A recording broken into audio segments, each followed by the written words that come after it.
Nagamta ki video ha setelah kepertai. Subscribe ki ukasi reporta. Ba share rukcha ki parlo ki jongki. Kublai shibun. Ka China kala pak sidor jon ki jetma. Bat ki jahat Shajan Taiwan ban pen i ye ka jing bitar jongka. Ka China kala ai mensim ye ka US ban hier tma ye ka Taiwan da unong yalam bat tmai bat ka jing ya telok jongka China bat ka US.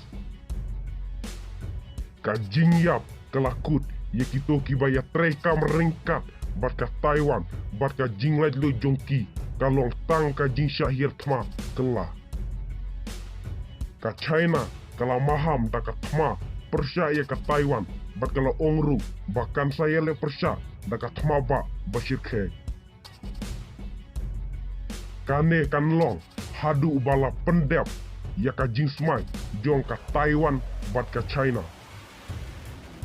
Ka jing maham kala wan haka bor jong ka China ban yalam iki sipai pan sentiat saudong ya ka daulenong jong ka Taiwan. Ka Taiwan kala siat ye ki sidor jon ki jetma jong ka China bat ye ki sipai duriau haru duriau haka arpsau terik me arjar arpsau. Haka sengi toding kata la ar sengi ka China kala penlong ye ki training sibun ki sipai bat lapa da ka Beijing jong ka China ban pen i yaki.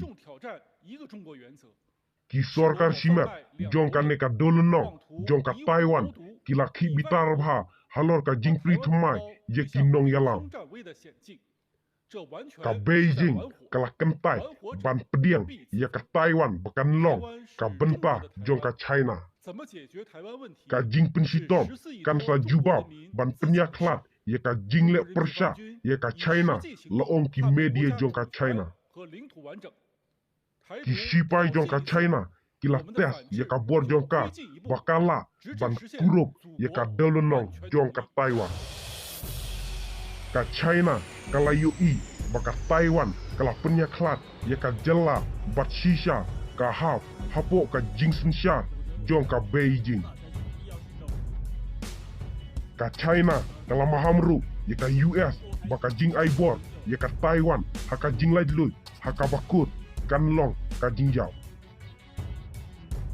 Ka Foreign Ministry jong ka China kala ong ba kansa persya kala lada klaim ai kerteng ya ka US. Kublai shibun.